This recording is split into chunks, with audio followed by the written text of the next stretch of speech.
क्या ये सभा का फोटो आप लोग को कुछ याद दिलाता है?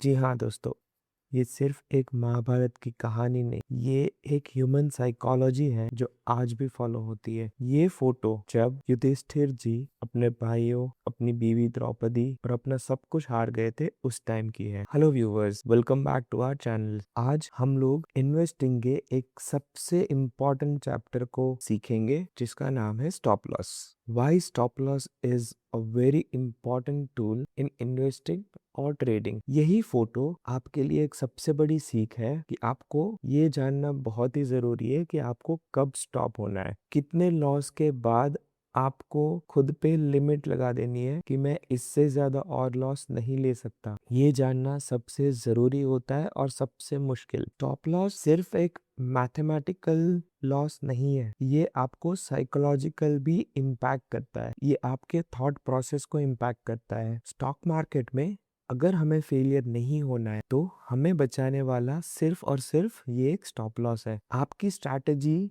धुरंधर वाली हो लेकिन कैपिटल मैनेज करने में आपकी हरकतें अगर पप्पू वाली हो तो आपको फेल होने से कोई नहीं बचा सकता। सो दोस्तों, लेट्स सी स्टॉप लॉस क्यों इंपॉर्टेंट होना चाहिए एंड उसके इम्पैक्ट्स क्या क्या होते हैं। इन्वेस्टिंग और ट्रेडिंग में सबसे पहला रूल होता है कि आप रिटर्न्स के बारे में मत सोचिए, आप कैपिटल मैनेजमेंट और स्टॉप लॉस के बारे में सोचिए। एक मैं एग्जांपल लेता हूँ, ये होगा आपका मैथमेटिकल एग्जांपल्स। तो सोचिए दोस्तों, अगर आपने 10 लाख रुपए इन्वेस्ट किए हैं और आपने 10% का लॉस कर दिया, तो अब आपका कैपिटल हो गया 9 लाख रुपए। 9 लाख रुपए से 10 लाख रुपए तक पहुंचने के लिए अब आपको 11.11% का प्रॉफिट करना पड़ेगा तो आप ब्रेक इवन पे आएंगे। आपने लॉस किया था 10% लेकिन अब आपको प्रॉफिट करना पड़ेगा 11.11% का। इन अ सिमिलर वे अगर आपका लॉस बढ़ता गया तो आप यहाँ पे देख सकते हो कि अगर आपने 20% लॉस कर दिया, मतलब 10 लाख से आप आ गए 8 लाख पे, तो अब अगर आपको 8 लाख से 10 लाख जाना हो तो आपको 2 लाख का प्रॉफिट करना पड़ेगा। 2 lakhs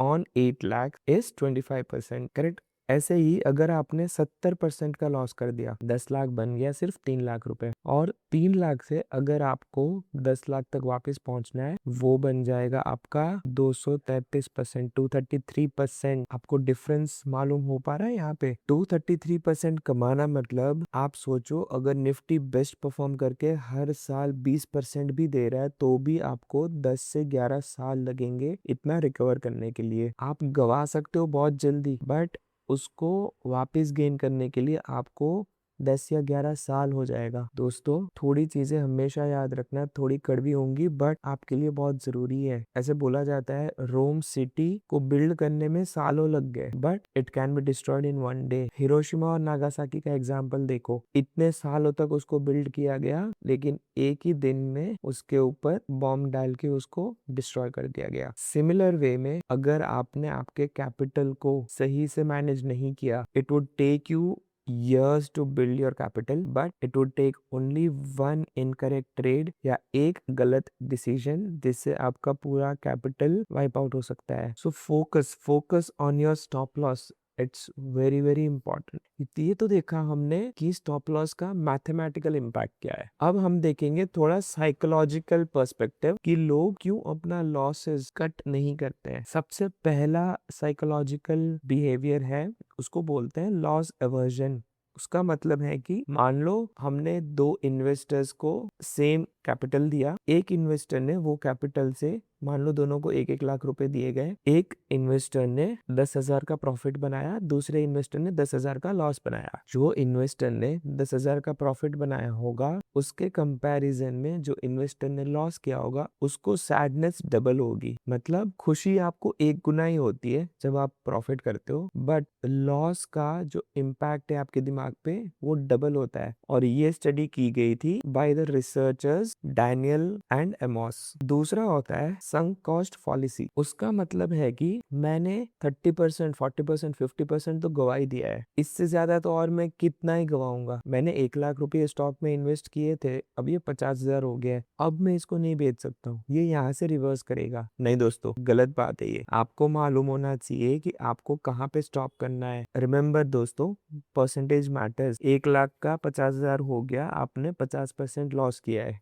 बट यहीं से आपके स्टॉक को अभी 100% रिटर्न देना पड़ेगा, तब जाके वो आपका ब्रेक इवन पे आएगा। Third is hope is not a strategy. आपकी स्ट्रैटेजी बहुत ही अच्छी होनी चाहिए, बट आपका स्टॉप लॉस उससे डबल और अच्छा होना चाहिए। आपका स्टॉप लॉस मैनेज करने का तरीका उससे और ज्यादा अच्छा होना चाहिए, तो आपकी स्ट्रैटेजी आपको हेल्प होएंगी। आप बाइक चलाते हो, गाड़ी चलाते हो, आप स्पीड में बहुत अच्छे जा सकते हो, लेकिन आप अगर स्पीड कंट्रोल नहीं कर सकते हैं तो उतने स्पीड में जाने का कोई फायदा नहीं होता। सो होप के ऊपर आप कभी भी रिलाई नहीं कर सकते हो। कहीं पे मैंने सुना था, ये बहुत कड़वा लगेगा बट आपको हेल्प होगा to cut your losses. Hope is for the hopeless. आप आपकी स्ट्रैटेजी बेस्ट बनाओ, लेकिन आप आपके स्टॉप लॉस और आपके कैपिटल मैनेजमेंट को उससे डबल अच्छा बनाओ। द नेक्स्ट इज एंकरिंग बायस। हम लोग का एक ह्यूमन टेंडेंसी होता है कि अगर हमने कोई स्टॉक 1000 में लिया है तो हम लोग को 1000 का प्राइस बहुत अच्छा लगने लगता है। हमें चाहे कितना भी लॉस हो रहा हो, चाहे वो 1000 का प्राइस अभी 200 पे आ गया हो, 250 400 पे आ गया हो, लेकिन हम लोग इमोशनली अटैच हो जाते हैं। जो हमारी एंट्री प्राइस होती है, हम लोग वेट करते रहते हैं कि कोई बात नहीं, आज भले 300 है, मेरे को भरोसा है ये कंपनी का, ये 300 से 1000 वापस हो जाएगी, ये अपना रिवर्सल दिखाएगी। ये इमोशनल अटैचमेंट नहीं होना चाहिए। स्टॉक मार्केट को नहीं पता है आपका इमोशंस कहाँ पे लगा हुआ है। The only difference between professionals and a retail trader or an investor is how fast professional cut their losses. Professional को अगर आप देखोगे, मैं रिसेंट एग्जांपल लेता हूँ। मैंने एक म्यूचुअल फंड में इन्वेस्ट कर रखा है जो टेक्नोलॉजी रिलेटेड स्टॉक्स में उसका एलोकेशंस बहुत ज्यादा था। रिसेंटली टेक्नोलॉजी स्टॉक्स सारे पिट रहे हैं, सारों का विकेट डाउन हो चुका है। सो मेरे को एक बार लगा कि यार मेरा म्यूचुअल फंड अभी भी कैसे परफॉर्म कर पा रहा है। मतलब कि अगर मार्केट में 20% का लॉस है तो मेरा म्यूचुअल फंड अभी भी 17-18% ही लॉस क्यों है। Just an example. तब मैंने देखा उनका जो भी टेक्नोलॉजिकल हेवी इन्वेस्टमेंट्स थे वो सब कट डाउन होके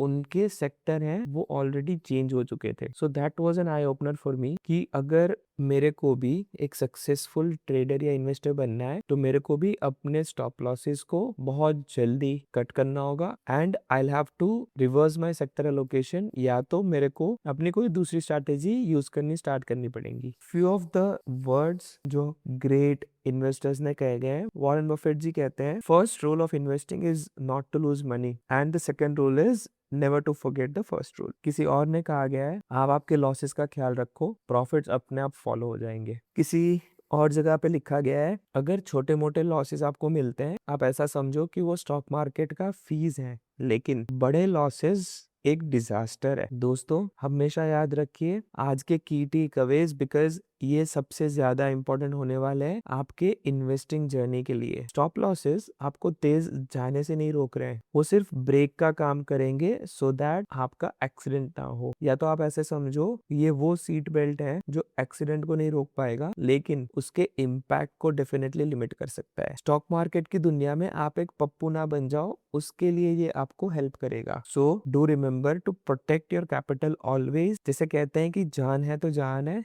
वैसे स्टॉक मार्केट की दुनिया में कैपिटल है तो 100 उपाय है। आपकी मल्टीपल स्ट्रैटेजीज अप्लाई हो सकती है, बट उसके लिए आपको चाहिए आपका capital. So always focus on preserving your capital. Capital को सेव करना ज्यादा इजी है कंपेयर टू कैपिटल को रिकवर करना। ऑलराइट, स्टॉप लॉस जैसे ही आए स्टॉक्स को निकालो, उसको हटाओ आपके पोर्टफोलियो से, एंड जो भी विनर्स हैं, जो भी स्टॉक्स आपके स्ट्रैटेजी के हिसाब से काम कर रहे हैं, उसको चलने दे दो, वो आपके प्रॉफिट्स को लंबा लेके जाएंगे। सो दोस्तों आज के लिए बस इतना ही। नेक्स्ट वीडियो में हम लोग ये देखेंगे कि स्टॉप लॉस कैसे लगाना है और कहाँ पे लगा सकते हैं। Before you wind up, always remember, money भाई कहते हैं मनी भाई को काम पे लगाओ, मनी भाई से काम कराओ, वरना आपको जीवन भर मनी भाई के लिए काम करना पड़ेगा। सो दोस्तों आज के लिए बस इतना ही। Thank you so much, take care.